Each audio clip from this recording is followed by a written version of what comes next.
Hello students, आज हम लोग 16 ग्रुप के सल्फर वाले पार्ट की तरफ मूव करेंगे। सल्फर जहाँ तक आप लोगों को पता है कि सॉलिड स्टेट में नॉन मेटल अवेलेबल है।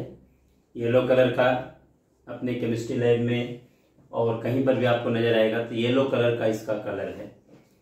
ज़्यादातर नेचर के अंदर सल्फर फ्री स्टेट में भी अवेलेबल है, रॉक के फॉर्म में, और उसको देखा जाए निकालने के लिए कुछ स्पेशल टाइप की टेक्निक्स हैं और पाउडर के फॉर्म में हम इसको बाहर निकाल लेते हैं। लेकिन यहाँ पर देखा जाए हमारा मेन डिस्कशन सल्फर के एलोट्रॉप्स पर होना है। जैसा कि मैं आपको पहले बता चुका हूँ, allotropes same different form of same element having same chemical property but different physical property due to different arrangement of atoms are known as allotropes.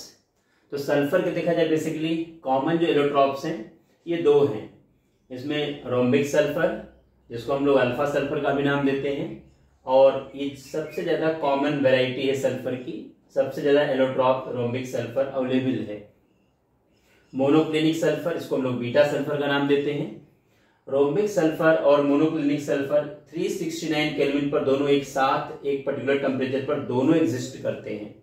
तो 369 केल्विन टेम्परेचर को हम ट्रांजिशन टेम्परेचर का नाम देते हैं। इस टेम्परेचर पर मोनोक्लिनिक सल्फर जो है आपका रोम्बिक सल्फर में चेंज हो सकता है और रोम्बिक सल्फर मोनोक्लिनिक में कन्वर्ट हो सकता है। तो दो 369 है, ये ट्रांजिशन टेम्परेचर है। इसके साथ साथ देखा जाए सल्फर के दो स्ट्रक्चर आपके सामने अवेलेबल हैं। एक तो देखो क्राउन शेप, क्राउन जैसा स्ट्रक्चर आपके सामने है, S8 का है, S8 और साथ में रिंग बनी हुई है। कार्बन का ऑक्सीजन के बीच में जो सिंगल बॉन्ड बनता है वीकर बनता है, इसलिए O2 डबल बॉन्ड से एग्जिस्ट कर पाता है। लेकिन सल्फर का सिंगल बॉन्ड देखो स्ट्रांग होता है, इसलिए सल्फर अपने आप को सिंगल बॉन्ड से देखो एग्जिस्ट कर सकता है।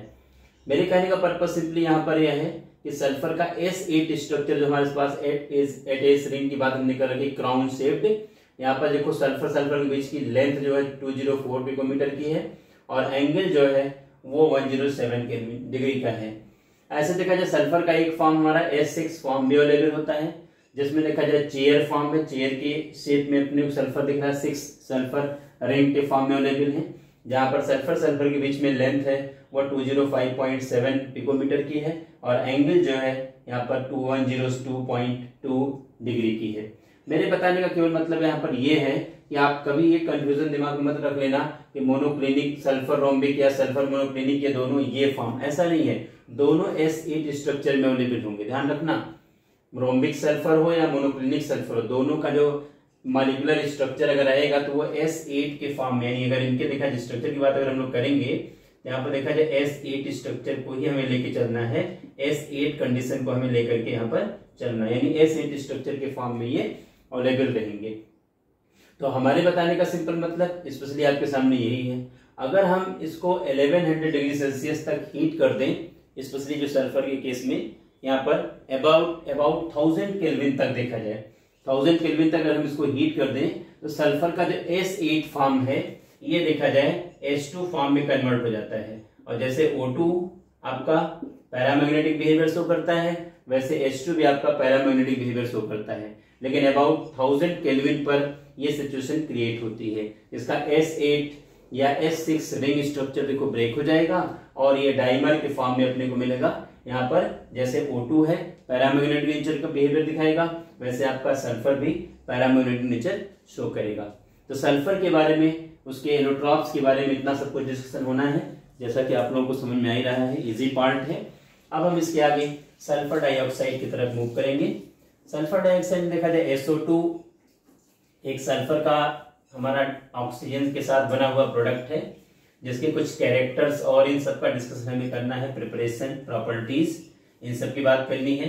लैब में भी देखा जाए हमारे पास कुछ क्वालिटेटिव एनालिसिस के टाइम पर सल्फर डाइऑक्साइड गैस देखो रिलीज होती है, स्पेशली अगर कोई सल्फाइड सॉल्ट होता है या सल्फाइड सॉल्ट होता है तो उस केस में देखा जाए SO2 गैस रिलीज होती है। तो उस केस में हम लोग बात करेंगे, लेकिन पहला डिस्कशन देखा जाए यहाँ पर हमारा SO2 के बारे में हमें लेकर के चलना है।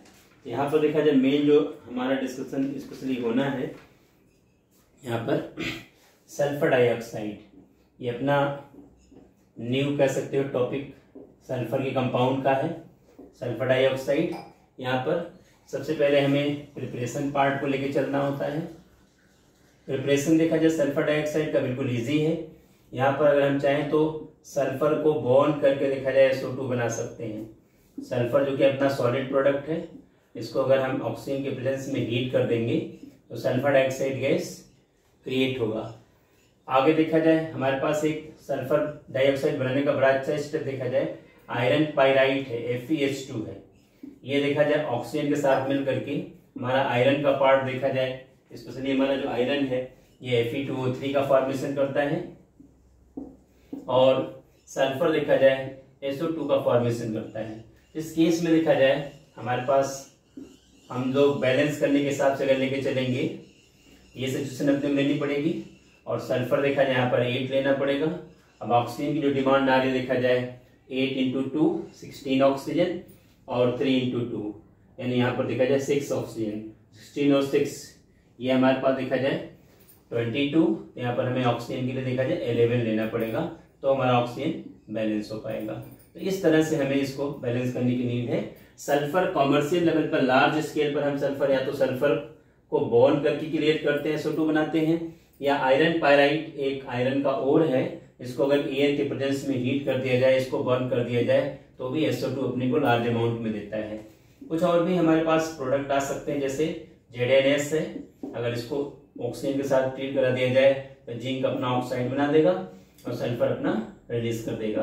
तो सल्फर बनाने की कुछ देखो ये बेसिक हमारे पास टेक्निक्स हैं, प्रोसेस हैं जिनमें हम सल्फर को इस तरीके से हम बना सकते हैं।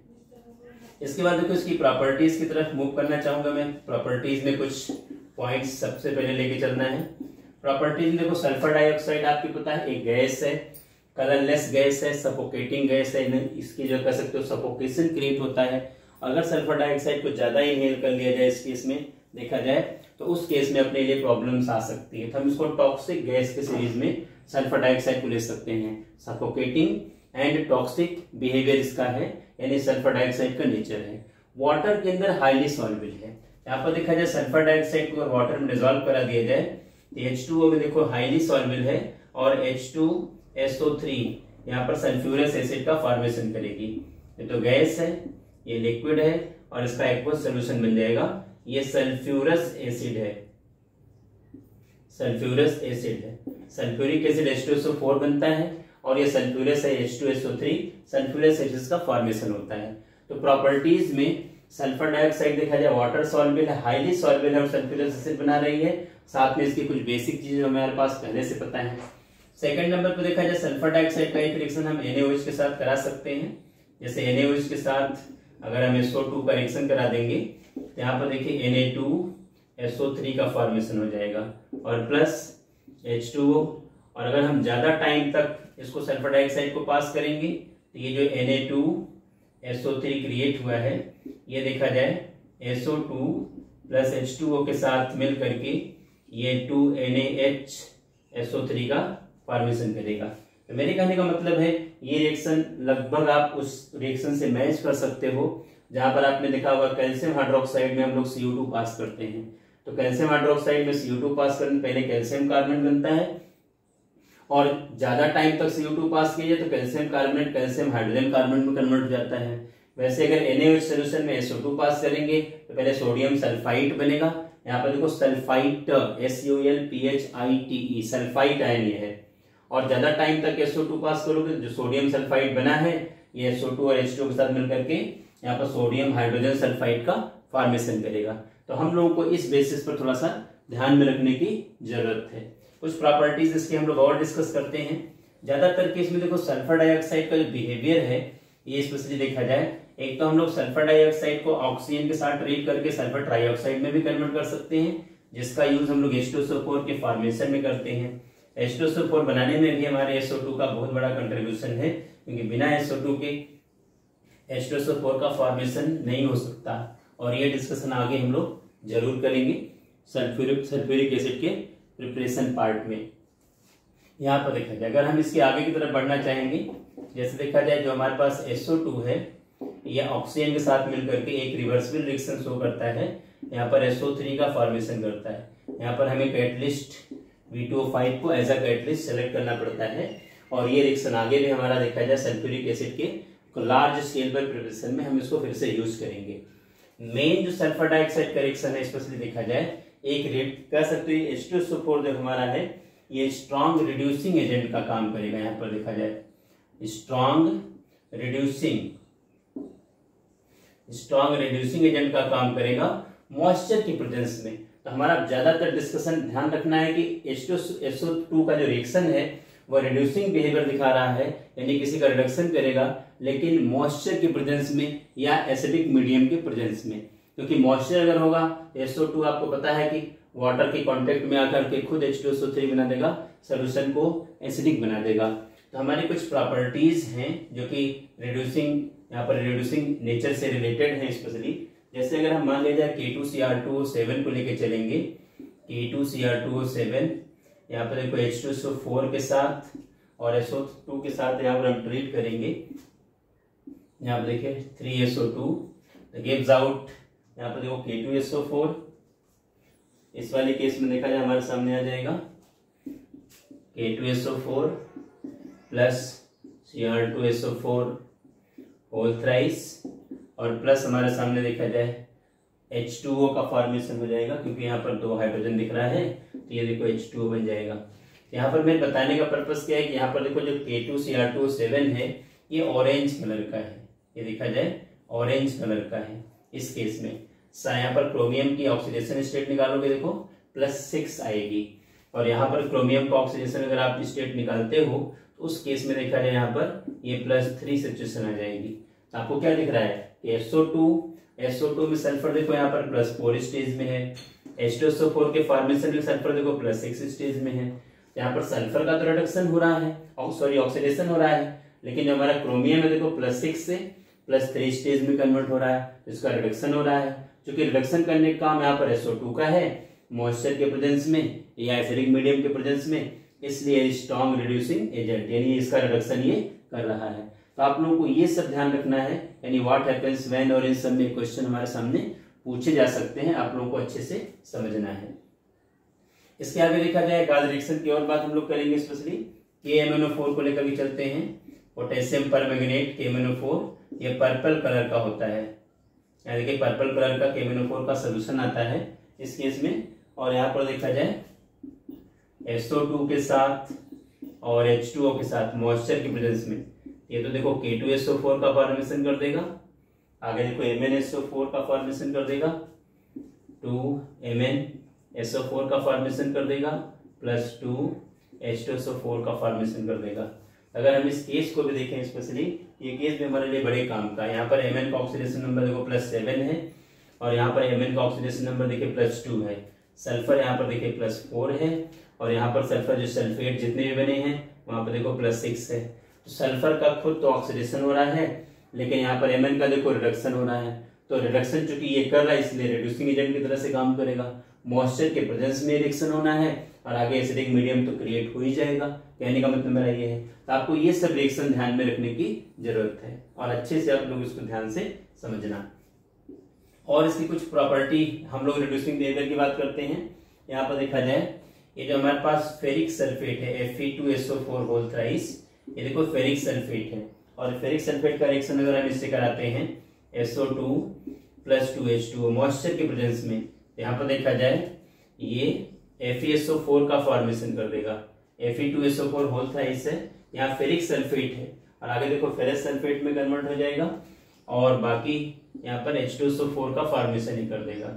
यहाँ पर Fe देखिए +3 चार्ज में है और यहाँ पर Fe देखिए +2 चार्ज में है, सल्फर यहाँ +4 चार्ज में है, यहाँ पर सल्फर +6 चार्ज में है। यहाँ पर देखो फेरिक सल्फेट SO2 के प्रेजेंस से SO2 के साथ मॉइस्चर के प्रेजेंस में फेरस सल्फेट में कन्वर्ट हो रहा है, इसका रिडक्शन हो रहा है, इसलिए मॉइस्चर के प्रेजेंस में रिड्यूसिंग एजेंट का काम करेगा। ये सब रिएक्शन आप लोगों को बहुत अच्छे से समझने की जरूरत है। एक देखो सबसे लास्ट में हमारा PbO2 का भी केस बड़ा अच्छा सा है। यहाँ पर देखिए PbO2 लेड डाइऑक्साइड है, ये SO2 के साथ मिल करके देखा जाए PbSO4 का फॉर्मेशन करेगी। इस केस में देखा जाए सल्फर यहाँ पर +4 और यहाँ पर सल्फर +6 चार्ज में है। यहाँ पर ये ध्यान में रखने की जरूरत है स्पेशली। यहाँ पर देखो ये O2 माइनस है, यहाँ पर लेड के ऊपर देखा जाए +1 चार्ज है, यहाँ लेड के ऊपर +2 चार्ज है।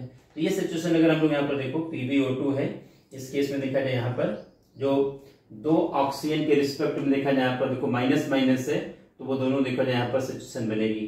तो सल्फर यहाँ पर +4 से +6 में कन्वर्ट हो रहा है, तो सल्फर का तो ऑक्सीडेशन हो रहा है, साथ में PbO2 का रिडक्शन हो रहा है। तो ये कुछ हमारे सामने रिड्यूसिंग एजेंट की तरह से मॉइस्चर के प्रेजेंस में वर्क करेगा। तो ये हमारे पास कुछ प्रॉपर्टीज आपके सामने अवेलेबल है। इसके साथ साथ देखा जाए बड़े एक हम लोग बहुत इंपॉर्टेंट इसकी प्रॉपर्टी जो ब्लीचिंग एक्शन है वो भी देखा जाए अपने को बहुत अच्छे से समझना है। ब्लीचिंग प्रॉपर्टी में बस डिफरेंस इतना है, इसके पहले हमने ब्लीचिंग एक्शन का ब्लीचिंग की बात की थी ओजोन के केस में। वहां पर आपने देखा था ओजोन किसी सब्सटेंस का कलर रिमूव कर रहा था लेकिन ऑक्सीडेशन स्टेप की वजह से कर रहा था, और ये देखा जाए रिडक्शन स्टेप की वजह से कलर रिमूव करेगा। तो ऑक्सीजन यहाँ पर इसका हाइड्रोजन रिलीज करेगा मॉइस्चर के प्रेजेंस में और वो कलर्ड मटेरियल को कलरलेस मटेरियल में कन्वर्ट कर देगा। तो हमारे पास इसका जो अगला स्टेप है ब्लीचिंग एक्शन की बात कर लेते हैं। अगली प्रॉपर्टी देखा जाए ये SO2 की। ब्लीच का मतलब होता है कलर गायब करना, ब्लीचिंग एक्शन की बात हम लोग करेंगे। यहाँ पर देखो जो हमारा SO2 है ये देखा जाए यहाँ पर 2H2O के साथ एक तो H2SO4 का फॉर्मेशन कर देगा और 2 हाइड्रोजन रिलीज करेगा, और यही जो हाइड्रोजन रिलीज होगा यहाँ पर देखा जाए कलर्ड मटेरियल प्लस यहाँ पर जो हाइड्रोजन रिलीज हो रहा है, तो यहाँ पर देखा जाए कलर्ड मटेरियल ये कलरलेस मटेरियल में कन्वर्ट हो जाएगा, कलरलेस मटेरियल में कन्वर्ट हो जाएगा। तो अब इस केस में देखा जाए जो कलर्ड मटेरियल है यहाँ पर कलर के लिए जो प्रोडक्ट रिस्पॉन्सिबल है, कलर के लिए कोई कंपाउंड रिस्पॉन्सिबल है और उस कंपाउंड का देखा जाए हाइड्रोजन के साथ रिएक्शन होगा तो उसका तो रिडक्शन हो जाएगा। तो यहाँ पर देखा जाए रिड्यूसिंग बिहेवियर की तरह से, रिड्यूसिंग एजेंट की तरह से मॉइस्चर के प्रेजेंस में एक स्ट्रॉन्ग रिड्यूसिंग एजेंट का काम करेगा और कलर्ड मटेरियल को कलरलेस कर देगा।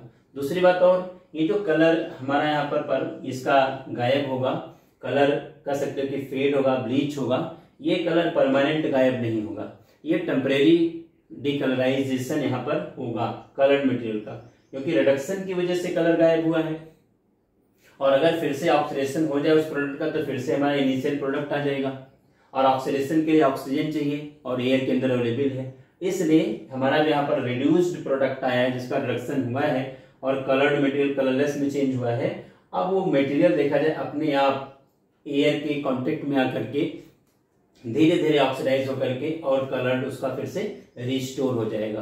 तो जो ब्लीच हो रहा है, ब्लीचिंग बिहेवियर इसका ये है, ये टेम्परेरी है, परमानेंट नहीं है। ये डिफरेंस है, ध्यान रखना, ओजोन में और सल्फर डाइऑक्साइड में या क्लोरीन में, आगे क्लोरीन में डिस्कस होगा 17 ग्रुप में, और सल्फर डाइऑक्साइड में, ये डिफरेंस है। तो ब्लीचिंग प्रॉपर्टी, ब्लीचिंग एक्शन के हमारे पास देखो 3 हमारे पास प्रोडक्ट हैं। एक तो ओजोन ऑक्सीडेशन की वजह से ब्लीचिंग वर्क शो करता है, एक तो हमारा सल्फर डाइऑक्साइड मॉइस्चर चाहिए जरूर और रिडक्शन की वजह से कलर गायब करता है, और ये टेम्परेरी इसका कलर गायब होगा, परमानेंट यहाँ पर कलर फेड नहीं होगा।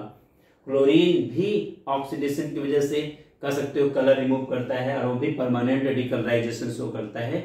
अगर किसी आर्टिकल का कलर रिमूव हो गया क्लोरीन से या ओजोन से वो रिस्टोर नहीं होगा, लेकिन सल्फर डाइऑक्साइड के साथ जो कलर गायब हो रहा है, डिकलराइजेशन हो रहा है, तो ये टेम्परेरी डिकलराइजेशन होगा।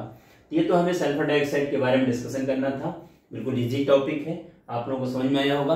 अब हम इसके आगे इसकी प्रॉपर्टीज देखा जाए, ज्यादातर पेट्रोलियम रिफाइनिंग में, शुगर रिफाइनिंग में, दूसरी छोटी मोटी चीजें देखा जाए एंटी क्लोर एक अपने एनसीईआरटी में एक वर्ड यूज है, मतलब एक्सेस क्लोरीन को रिमूव करने के लिए हम लोग SO2 का यूज करते हैं, इसलिए एंटी क्लोर वर्ड हम लोग यहाँ पर यूज करते हैं। और सबसे लास्ट में देखा जाए प्रिजर्वेटिव की तरह से हम लोग इसको यूज करते हैं।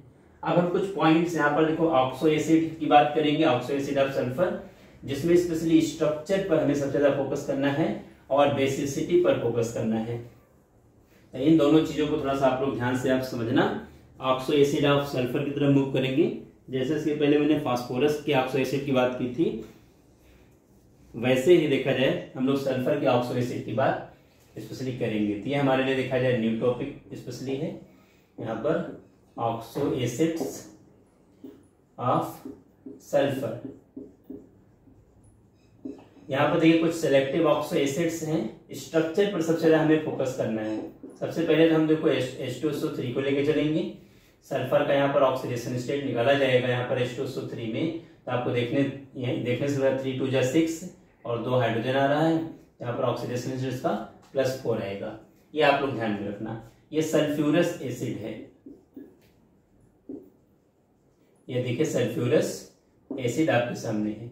स्ट्रक्चर बनाने में देखा जाए हम लोग क्या करते हैं, HOS OH और यहाँ पर डबल बॉन्ड से ऑक्सीजन। जितने OH ग्रुप है यही इसकी बेसिसिटी है। यहाँ पर देखो इसकी बेसिसिटी कितनी निकल के आएगी 2, क्योंकि 2 OH है, 2 हाइड्रोजन यहाँ पर डिस्प्लेस हो सकते हैं। तो किसी भी ऑक्सो एसिड के केस में एक तो आपको स्ट्रक्चर पता होना चाहिए, स्ट्रक्चर पर क्वेश्चन बनता है, साथ में इसकी बेसिसिटी पर क्वेश्चन बनते हैं। तो देखा जाए जितने OH ग्रुप आपको नजर आ जाएं, वो जो हाइड्रोजन ऑक्सीजन से कनेक्ट है, ऑक्सीजन एक मोर इलेक्ट्रोनेगेटिव मेंबर है, इसलिए हाइड्रोजन बड़े आसानी से H+ के फॉर्म में यहाँ से रिप्लेस होगा। और जितना H+ कोई भी हमारा कंपाउंड रिप्लेस कर सकता है, रिलीज कर सकता है, वो उसकी बेसिसिटी होती है। तो ये आप लोग ध्यान में रखना।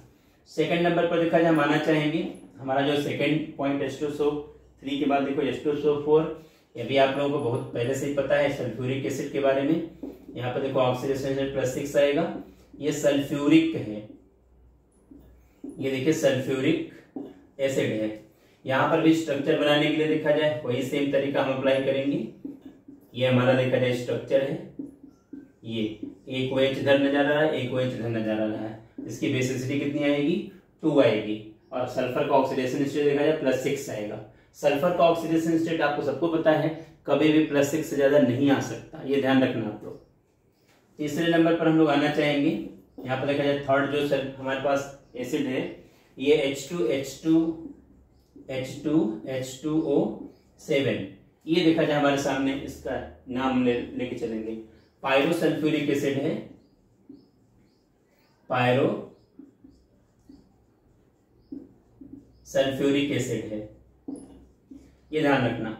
यहां पर भी सल्फर का जो ऑक्सीडेशन, इसी को हम ओलियम का नाम देते हैं, OLEUM, ओलियम का भी नाम देते हैं, स्पेशली ध्यान रखना इसको। अभी H2SO4 बनाने की जो लार्ज स्केल पर प्रोसेस है, कॉन्टैक्ट प्रोसेस, वहां पर भी ओलियम की बात हम लोग एक बार और करेंगे। स्ट्रक्चर बनाने में देखा जाए सेम वही सिचुएशन हम लोग लेके चलेंगे।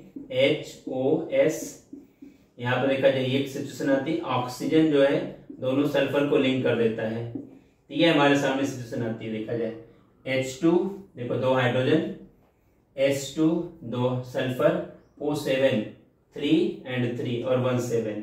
तो एक OH यहाँ नजर आ रहा है, एक OH यहाँ नजर आ रहा है। यानी जो आपके सामने पायरोसल्फ्यूरिक एसिड है, इसकी अगर बेसिसिटी की बात अगर हम लोग करें, यहाँ पर बेसिसिटी देखो क्या आएगी 2 निकल के आएगी, क्योंकि 2 OH स्पेशली नजर आ रहे हैं। तो 2 हाइड्रोजन यहाँ से H+ के फॉर्म में अलग हो सकते हैं। अगर आप इसका ऑक्सीडेशन स्टेट निकालोगे सल्फर का, यहाँ पर सल्फर का ऑक्सीडेशन स्टेट देखो +6 निकल करके आपके सामने आएगा। ये तो सल्फ्यूरस, ये पायरोसल्फ्यूरिक एसिड का कॉन्सेप्ट है। एक चीज समझिएगा, पायरो वर्ड हम तब यूज करते हैं जैसे सल्फ्यूरिक एसिड के अगर 2 मॉलिक्यूल लिए जाएं और एक वाटर मॉलिक्यूल को लिबरेट करा दिया जाए तो यही वाला प्रोडक्ट आएगा। तो पायरो वर्ड जब हमारे पास नॉर्मल जैसे सल्फ्यूरिक एसिड है, 2 सल्फ्यूरिक एसिड को हीट करो 2 मॉलिक्यूल को, एक H2 लिबरेट कर दो तो हमारा पायरो वाला पार्ट आ जाएगा। तो ऐसे अगर कहीं कुछ पायरो वर्ड आता है तो मतलब 2 मॉलिक्यूल जो नॉर्मल वाले हैं उनके कंडेंस करके H2 लिबरेट करने के बाद का हमारा ये प्रोडक्ट है। इसके आगे देखो ये भी हमारे लिए बड़े काम का प्रोडक्ट है, हम लोग आगे चलना चाहेंगे। H2SO5, यहाँ पर ध्यान देना, यहाँ पर सल्फर का जो ऑक्सीडेशन स्टेट अगर आप नॉर्मल तरीके से निकालोगे, यहाँ पर सल्फर का ऑक्सीडेशन देखो +8 आएगा, लेकिन अभी मैंने कहा +6 से ज्यादा नहीं हो सकता। यहाँ पर ऑक्सो मोनो, यहाँ पर देखा जाए पर ऑक्सो मोनो सल्फ्यूरिक एसिड है, परऑक्सोमोनो सल्फ्यूरिक एसिड है। इसी को हम लोग एक और नाम देते हैं यहाँ पर कैरोज एसिड। कैरोज एसिड, कभी कभी आपके कंपटीशन में कैरो एसिड का फार्मूला ऐसे क्वेश्चंस आते हैं, तो अगर कैरो एसिड के फार्मूले की बात आए तो H2H2O5, यहाँ पर भी सल्फर का ऑक्सीडेशन देखो +6 ही आएगा। अभी आप स्ट्रक्चर देखना, स्ट्रक्चर से अपने आप क्लियर हो जाएगा आपका कॉन्सेप्ट। यहाँ पर देखो पेरोक्साइड बॉन्ड अवेलेबल होता है, इसलिए ये सिचुएशन बनती है। यहाँ पर देखा ये दोनों ऑक्सीजन देखो O के बीच में जो लिंकिंग हुई है ये पेरोक्साइड लिंकेज है, तो दोनों ऑक्सीजन यहाँ पर -1 स्टेज वाले हैं, इसलिए अब आप जब ऑक्सीडेशन नंबर निकालोगे तब जाकर के देखो इसकी +6 वैल्यू आएगी। और एक OH यहाँ नजर आ रहा है, दूसरा OH देखो यहाँ पर नजर आ रहा है, इसकी जो बेसिसिटी हमारी निकल के आएगी वो भी देखो हमारी 2 निकल के आएगी। पर ऑक्सो मोनोसल्फ्यूरिक एसिड, जिसको हम कैरो एसिड का भी नाम देते हैं, ये भी अपने सल्फर का एक ऑक्सो एसिड है। एक दो एग्जाम्पल और अपने पास है, जरा हम लोग उनकी बात कर लेते हैं। बेसिकली आप लोग स्ट्रक्चर पर फोकस करना, ऑक्सीडेशन स्टेट और ये सब भी आप थोड़ा सा समझ सकते हो, बहुत अच्छी बात है, आना चाहिए अपने को। इजी टास्क है और हो भी जाता है इजी गोइंग। और साथ में देखा जाए स्ट्रक्चर तो सबसे ज्यादा जरूरी है, क्योंकि स्ट्रक्चर ही आप लोगों से पूछे जाते हैं। बेसिसिटी तो आपको नजर आ रही है कि हर जगह जितने भी हमारे सल्फर के ऑक्सो एसिड हैं सबकी बेसिसिटी 2 है, इसलिए बेसिसिटी को अलग से ज्यादा कोई लर्न करने जैसा कुछ है नहीं। लेकिन इतना जरूर समझना है कि सबकी बेसिसिटी यहाँ पर 2 आ रही है, अगर कहीं क्वेश्चन पूछा जाए तो हम बेसिसिटी की बात कर सकते हैं। इसके आगे देखो अगले केस में माना चाहेंगे, अगला हमारा जो है H2H2O8 है। ये देखो पर ऑक्सो डाई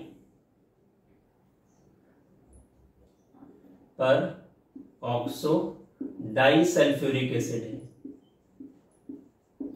पर ऑक्सो डाई सल्फ्यूरिक एसिड है।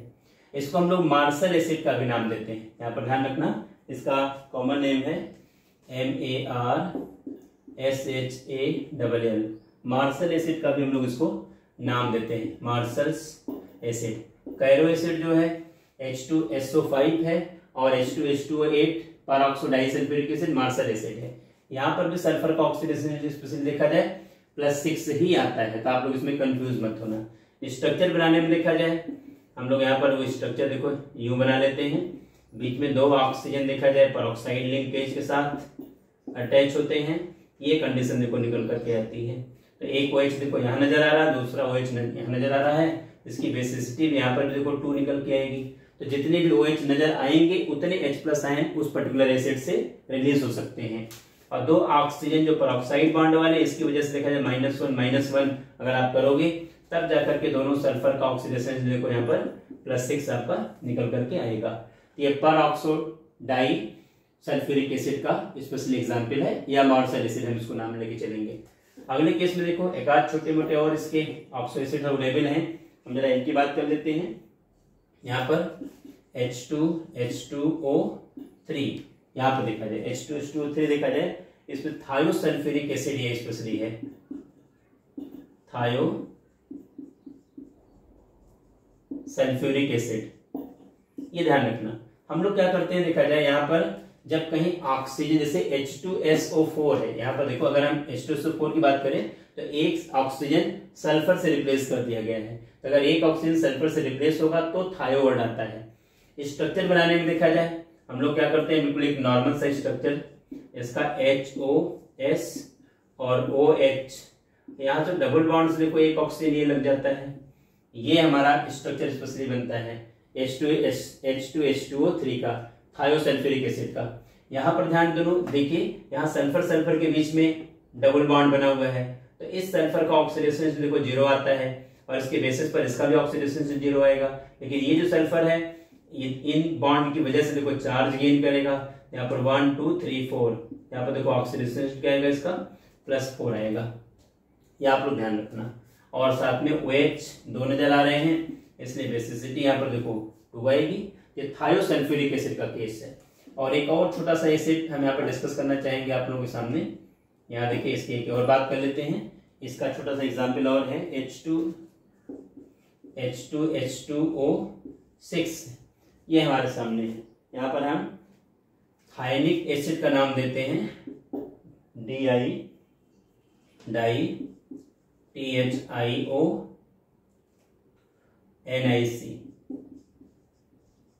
एसिड का हम इसको नाम देते हैं। यहाँ पर भी देखा जाए जो स्ट्रक्चर स्पेशली बनता है, यहाँ पर एक ये सिचुएशन बनती है, देखो HOS और सल्फर से देखो डायरेक्ट लिंक आ जाता है। बस जैसे H2H2O7 था ओलियम वाला हमारा या पायरोसल्फ्यूरिक एसिड, तो वहां पर एक ऑक्सीजन देखो यहाँ और रिड्यूस करा दिया गया, तो सल्फर सल्फर के बीच में डायरेक्ट लिंकेज यहाँ पर क्रिएट हो जाएंगे। ऑक्सीजन तो डबल बॉन्ड से ही बनेगा, तो आपको डबल बॉन्ड से ऑक्सीजन देखो क्रिएट हो ही रहा है। इसमें जो ऑक्सीडेशन स्टेट स्पेशली इसका निकल करके आएगा, तो आप लोगों को देखने से लग रहा है कि इस केस में जो वैल्यू आएगी देखो 2, 2 और 1, ये जो सल्फर सल्फर के बीच में बॉन्ड बना है इसकी वजह से किसी पे चार्ज क्रिएट होगा नहीं, तो ऑक्सीडेशन देखा इसका +5 आएगा। और चूंकि 2 OH यहाँ पर नजर आ रहे हैं इसलिए बेसिसिटी इसकी 2 आएगी। तो ये आप लोगों को इतने ध्यान में रखने हैं, ऑक्सो एसिड ऑफ सल्फर आप लोगों को क्लियर होना चाहिए। अब इसके बाद देखो सल्फ्यूरिक एसिड, एक इसका सबसे लास्ट जो अपना कंपाउंड सल्फर से रिलेटेड बच रहा है वो सल्फ्यूरिक एसिड का है। पहले हमें उसके स्ट्रक्चर को कांटेक्ट प्रोसेस से हम लोग सल्फ्यूरिक एसिड का फॉर्मेशन करते हैं, हम लोग थोड़ा सा उसकी बात करेंगे और उसके स्ट्रक्चर पर हमें फोकस करना है। स्ट्रक्चर बहुत जरूरी है क्योंकि स्ट्रक्चर से ही अपनी पूरी सिचुएशन क्लियर हो जाती है, स्ट्रक्चर से सब कुछ क्लियर हो जाता है। H2SO4 जो फॉर्मेशन का एक कह सकते हो आउटलाइन डायग्राम अपने एनसीईआरटी में गिवन है, और वो आउटलाइन डायग्राम अगर समझ लिया जाए तो बाकी कह सकते हो प्रोसेस के लिए हमें अलग से कुछ सोचने की जरूरत नहीं है। यहाँ पर हम उनकी स्ट्रक्चर को भी लेके चलेंगे और थोड़ा सा आपको ध्यान रखना पड़ेगा सल्फ्यूरिक एसिड बनाने की जो कॉन्टैक्ट प्रोसेस है इसमें कैसे बनाते हैं, उन सब चीजों को भी ध्यान में रखना है अपने को। ये सल्फ्यूरिक एसिड यानी सल्फर स्टेप पर देखा जाए सबसे लास्ट हमारा यहाँ पर ये पार्ट है, देखा जाए सल्फ्यूरिक एसिड। सल्फ्यूरिक एसिड इसका डिस्कशन अपने को करना है, तो पहले तो हम एक छोटा सा डायग्राम आपके सामने बनाएंगे, डायग्राम को एक्सप्लेन करेंगे और अपने आप इसके कर सकते इसके बारे में हम लोग बहुत कुछ ऐसे एक्सप्लेन कर लेंगे। तो डायग्राम की तरफ मैं पहले मूव करूंगा।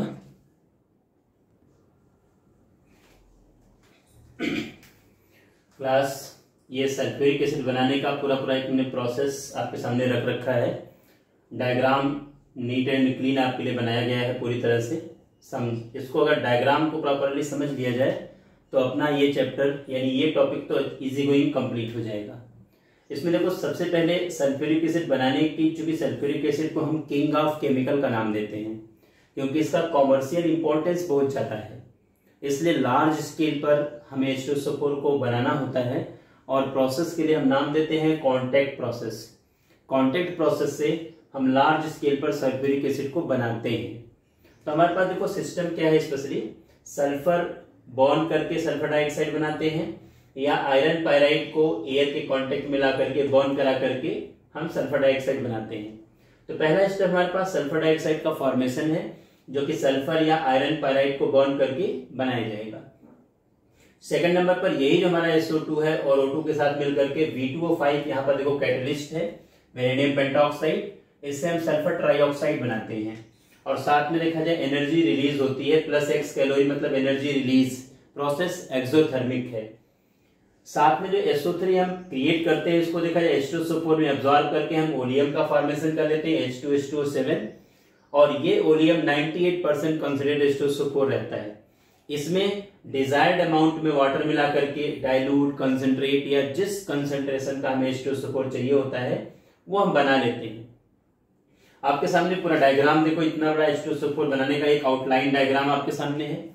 फर्स्ट जो चैम्बर हमारे सामने है इसको देखा जाए हम सल्फर बर्नर का नाम देते हैं। फर्स्ट चैम्बर, यहां से एयर पास करते हैं, प्योर ड्राई ऑक्सीजन यहां से हम पास करते हैं और बीच में देखो सल्फर हमने यहाँ रखा है या आयरन पायराइड को भी रख सकते हैं, FeH2 को भी यहाँ पर हम रख सकते हैं। तो एयर के कांटेक्ट में आकर के इनको हीट करने से देखा जाए तो हमारा सल्फर डाइऑक्साइड का प्रिपरेशन होगा।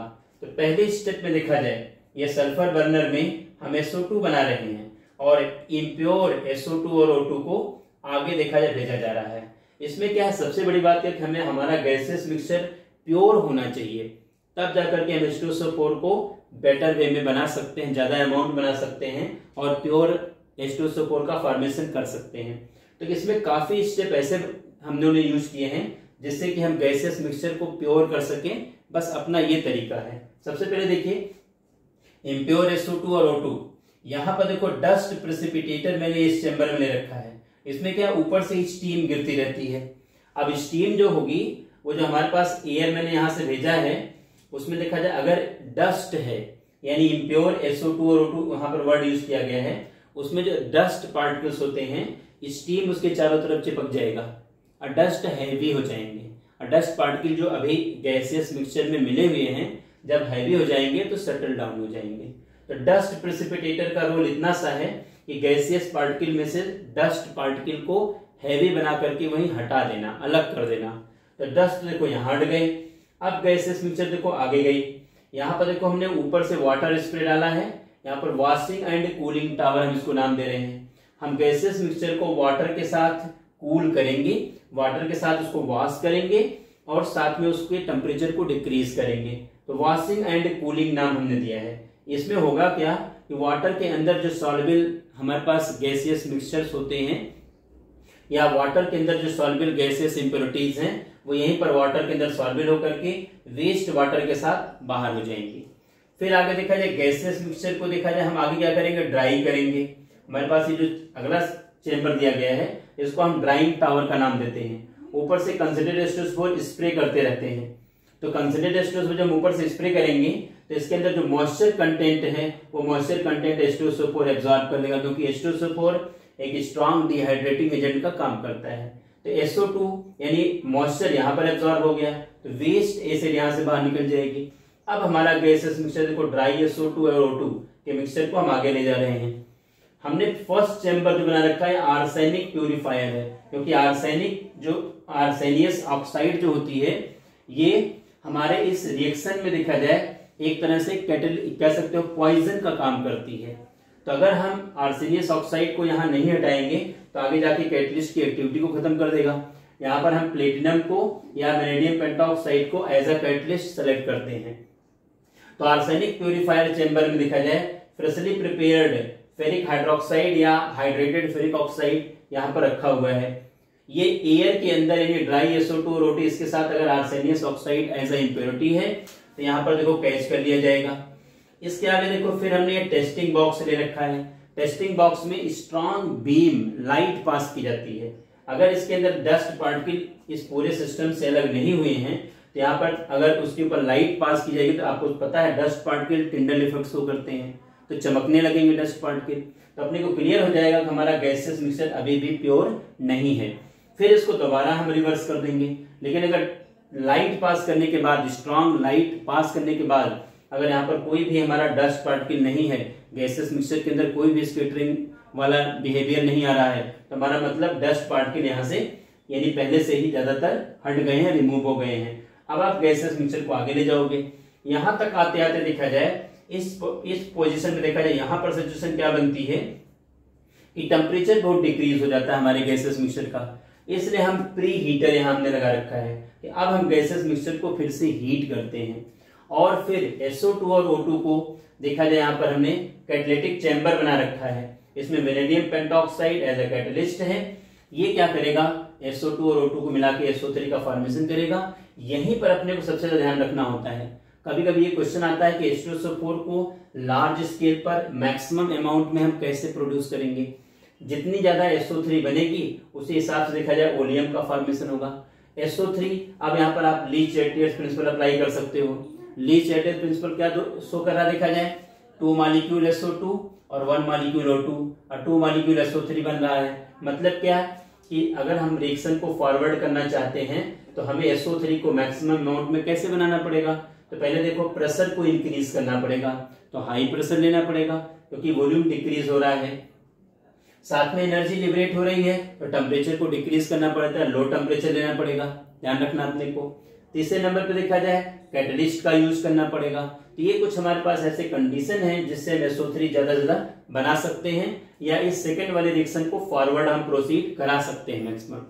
SO3 जब हमारा ज्यादा से ज्यादा बनेगा तो हमारा ओलियम ज्यादा बनेगा। ओलियम ज्यादा बनेगा तो H2SO4 को जिस कंसेंट्रेशन में चाहिए उस कंसेंट्रेशन में हम ज्यादा अमाउंट में हम बना सकते हैं। तो इसलिए देखा यहाँ पर जो कैटालिटिक चैम्बर है, यहाँ पर देखो वैनेडियम पेंटाऑक्साइड रखा हुआ है और ये एक पर्टिकुलर टेम्परेचर पर है। यहाँ पर हमें लो टेम्परेचर लेना है, हाई प्रेशर लेना है, यूज ऑफ ए कैटलिस्ट, वो सब स्टेप 1 बाय 1 अपने को सिलेक्ट करने हैं। अगर कभी क्वेश्चन आता है कि SO3 यानी कैसे हम कॉन्टैक्ट प्रोसेस H2SO4 के फॉर्मेशन को मैक्सिमाइज कर सकते हैं, तो आपको इस सेकंड वाले स्टेप पर ली चैटलियर्स प्रिंसिपल के बेसिस पर अपना कॉन्सेप्ट देना पड़ेगा। अब अगले स्टेप में देखिए यहां तक आपका जो SO2 और O2 मिलकर के SO3 का फॉर्मेशन कर गए। अब SO3 देखा जाए, गैसेस मिक्सचर देखा जाए, अगले चैम्बर में आएगा। ऊपर से हम कंसंट्रेट H2SO4 डाल रहे हैं। यहाँ पर देखो क्वार्ट्ज है, क्वार्ट्ज की वजह से धीरे धीरे H2SO4 नीचे आएगा और नीचे से गैसेस मिक्सचर जाएगा। तो SO3 H2SO4 के साथ देखा जाए रिएक्ट करके हमारा ओलियम का फॉर्मेशन करेगी H2H2O7, जो कि 98% कंसंट्रेट H2SO4 है। यहाँ ओलियम कलेक्ट हो जाएगा और टाइम पर यहाँ पर देखा जाए H2SO यानी ओलियम को बाहर निकालेंगे।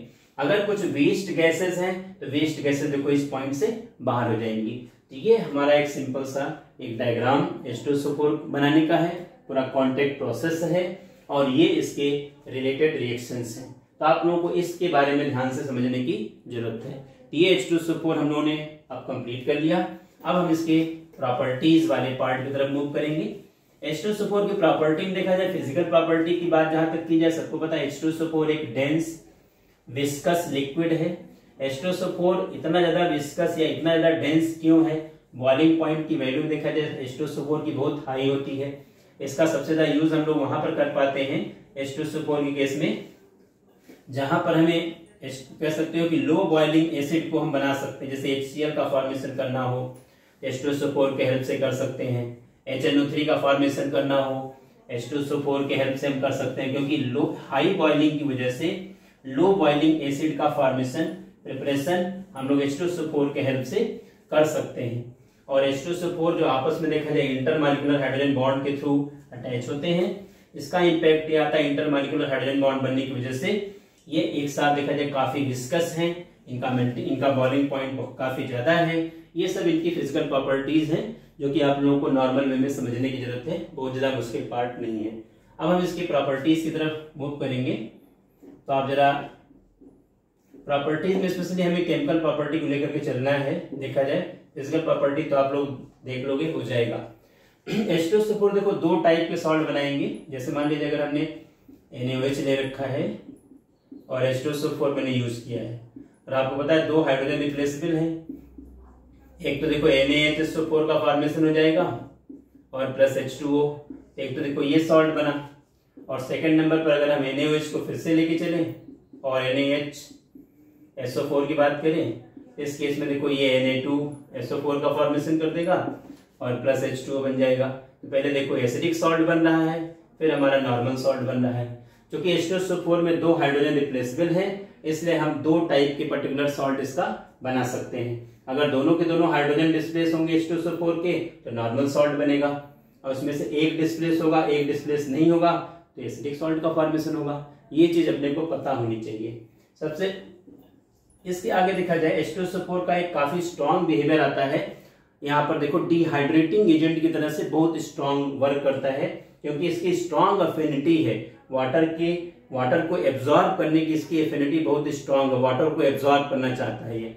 इसलिए ध्यान रखना है इसमें, जहां तक मैं समझाना चाह रहा हूं आप लोगों को, काफी ऐसे प्रोडक्ट हैं जहां पर जो पॉसिबिलिटी बनेगी H2SO4 को अगर वाटर मिलेगा या उस कंपाउंड से वाटर लिया जा सकता है तो वो H2SO4 यानी H2O को एब्जॉर्ब कर लेगा। जैसे देखिए अगर हम C12H22O11 लें, ये देखो सुक्रोज है, ये सुक्रोज है।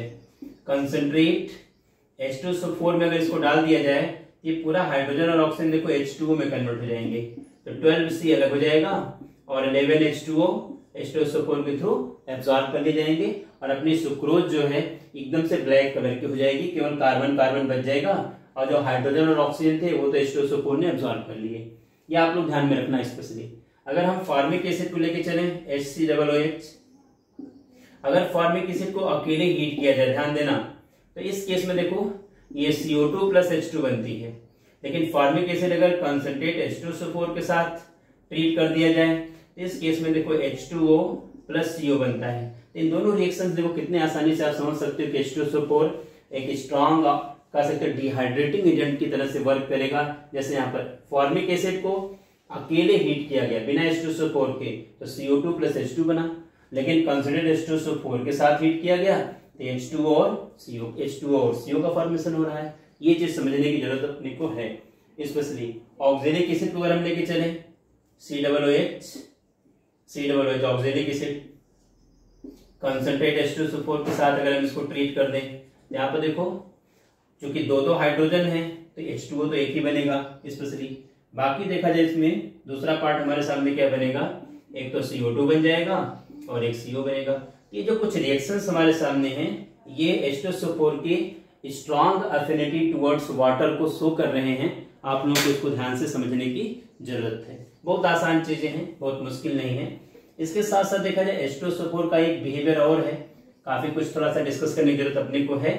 स्पेशली ये मॉडरेट ऑक्सीडाइजिंग एजेंट की तरह से काम करेगा। अब HNO3 तो देखा जाए स्ट्रॉन्ग ऑक्सीडाइजिंग एजेंट है, लेकिन H2SO4 भी ऑक्सीडाइजिंग बिहेवियर तो शो करेगा, लेकिन HNO3 के रिस्पेक्ट में कम करेगा। लेकिन फिर भी हम इसको मॉडरेट स्ट्रॉन्ग ऑक्सीडाइजिंग एजेंट का नाम देते हैं। H2SO4 ये बिहेवियर अपना शो करता है। तो हम लोगों को थोड़ा सा इसमें ध्यान रखने की जरूरत स्पेशली है कि कैसे अपना ये रोल प्ले कर पाता है। तो थोड़ा सा हम एक दो डिस्कशन यहाँ पर करेंगे। यहाँ पर मॉडरेटली, यहाँ पर दिखा जाए यहाँ पर मॉडरेटली स्ट्रॉन्ग ऑक्सीडाइजिंग एजेंट की तरह से ये वर्क करेगा। अब इसमें देखा जाए कुछ रिएक्शंस की बात हम लोग स्पेशली कर सकते हैं। जैसे अगर हम यहाँ पर देखिए जो अपना H2SO4 है, ये देखो H2O plus SO2 plus O। अब ये जो ऑक्सीजन रिलीज हो रहा है ये किसी का भी ऑक्सीडेशन करेगा। जैसे अगर देखा जाए इसमें हम यहाँ पर सपोज कर लीजिए अगर हम कार्बन को लेके चले, कार्बन देखा जाए CO2 में कन्वर्ट हो जाएगा। कार्बन को लेके चला जाए, इसका देखा जाए 2H2SO4, लेकिन H2SO4 कंसंट्रेट ही लेना पड़ेगा। यहाँ पर देखो कार्बन तो CO2 बन जाएगा और साथ में हमारे सामने देखो 2H2O ये बन जाएगा और 2SO2 का फॉर्मेशन हो जाएगा। यही रिएक्शन देखा जाए 1H2SO4 था तो यहाँ हमने 2H2SO4 लिया है। H2O की जगह देखो 2H2O आ गया, SO2 की जगह देखो 2SO2 आ गया। दो ऑक्सीजन जो यहाँ एक्स्ट्रा आ रहे थे वो कार्बन को CO2 में कन्वर्ट कर गए। तो ये ध्यान में रखना है। यहाँ देखो कार्बन 0 चार्ज का है, यहाँ कार्बन +4 चार्ज का है। इसका ऑक्सीडेशन हुआ है, किया किसने है, H2SO4 ने किया, इसलिए ऑक्सीडाइजिंग एजेंट की तरह से काम करेगा।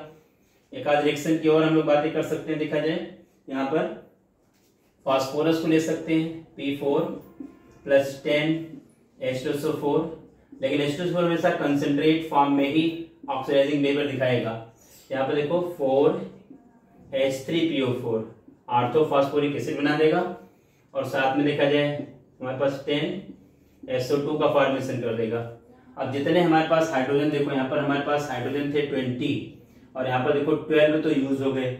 हमारे पास बचे कितने, स्पेशली 4H2O देखो यहाँ पर रिलीज कर देंगे तो ये H2SO4 देखिए यहाँ पर हमारा फास्फोरस देखो 0 चार्ज का है और यहाँ पर फास्फोरस देखो +5 चार्ज में कन्वर्ट हो गया, ऑक्सीडेशन हुआ है, आर्थोफॉस्फोरिक एसिड बन गया। एक आध एग्जाम्पल और हम इसका डिस्कस कर सकते हैं। देखा जाए कॉपर को अगर हम लेके चलें, कॉपर + 2H2SO4 यहाँ पर, लेकिन ये कंसंट्रेट लेना पड़ेगा, डाइल्यूट नहीं। एक तो देखो कॉपर सल्फेट बन जाएगा, CuSO4 का फॉर्मेशन कर लेगा, प्लस SO2 + 2H2O का फॉर्मेशन कर लेगा। यहाँ पर कॉपर देखो 0 चार्ज का है, यहाँ पर कॉपर +2 चार्ज का है। सल्फर हर जगह देखो +6 चार्ज का इधर है, यहाँ देखो +4 चार्ज में कन्वर्ट हो रहा है। तो इसका तो रिडक्शन हो रहा है लेकिन दूसरे का ऑक्सीडेशन हो रहा है। ये कुछ ऐसे नॉर्मल रिएक्शंस हैं जो H2SO4 के ऑक्सीडाइजिंग बिहेवियर को शो कर रहे हैं। इसके साथ साथ देखा जाए तो अब H2SO4 के प्रिपरेशन, प्रॉपर्टीज, कॉमर्शियल लेवल सब कुछ डिस्कस हो गया। लास्ट में यूजेस की बात मैं करना चाहूंगा। H2SO4 के यूज को आप इसी लेवल से समझ सकते हो कि H2SO4 को हम किंग ऑफ केमिकल का नाम देते हैं। देखा जाए डिफरेंट टाइप ऑफ फर्टिलाइजर बनाने में, डाइज बनाने में, ड्रग्स बनाने में, एक्सप्लोसिव बनाने में, कॉमर्शियल लेवल पर मेटलर्जिकल ऑपरेशन में, लेबोरेटरी रिएजेंट में देखा जाए, मतलब लार्ज लेवल पर काफी जगहों पर देखा जाए हम H2SO4 का यूज कर सकते हैं और करते हैं। इसलिए H2SO4 को हम लोग किंग ऑफ केमिकल का नाम देते हैं।